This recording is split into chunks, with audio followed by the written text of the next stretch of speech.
What is up, guys? Welcome back to the channel. So it's been a few months already since my last upload. So first of all, thank you guys for being patient. I know it's been a long wait and appreciate you guys checking in. I'm all good. Recently moved, as you guys can see. I moved again, got another job. So in less than a year, I literally moved twice and changed job twice. It's kind of a little bit too hectic for me.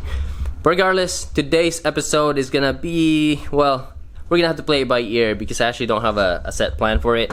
Primarily because I'm gonna go see my brother-in-law Luis and I need to fix the Yukon that I have in there. It's having some starter issue. As you guys can see, I have the tools layout here.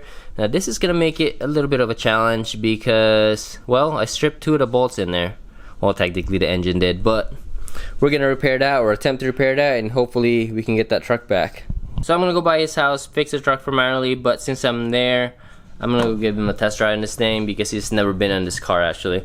He's been on every single car that I built, but this one. Now we may or may not get to this part later, but as you guys can see, there's been some update on the car, and it's a good one. And if the wife's up for it, I'll probably go give her another test ride because she hasn't been in this car since we fixed all the issues that we were having.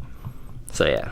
So a little fun fact for my Ellis guys, if you ever have to repair the treads on this thing for the starter bolt, the diameter of this and also the drill is the same, but because of the spacing I can't really use that. But if you were to totally just strip out the treads in the transmission, like pull them all out, you actually have the same diameter there. So all you need to do then is insert your tap right there and then start working on that. So that was pretty cool because I actually don't have to drill it out. And I'm gonna do the same thing for this side over here. Just an FYI, I have the tap on an extension here. That seems to work out just fine.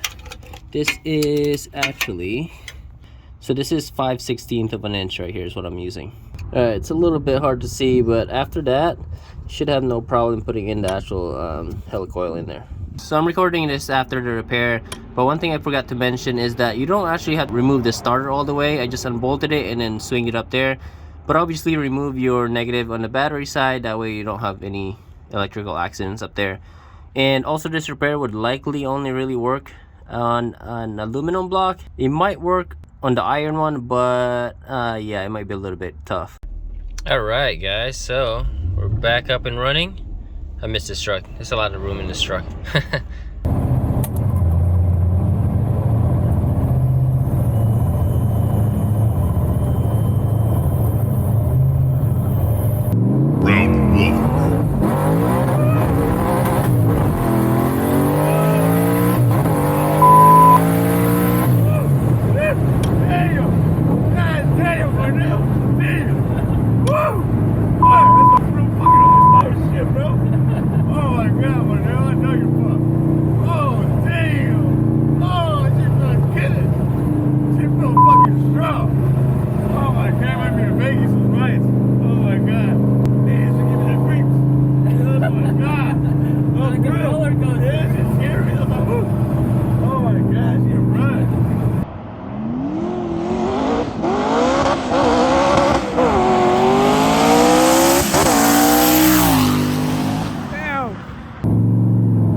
Alright guys, so we're back home.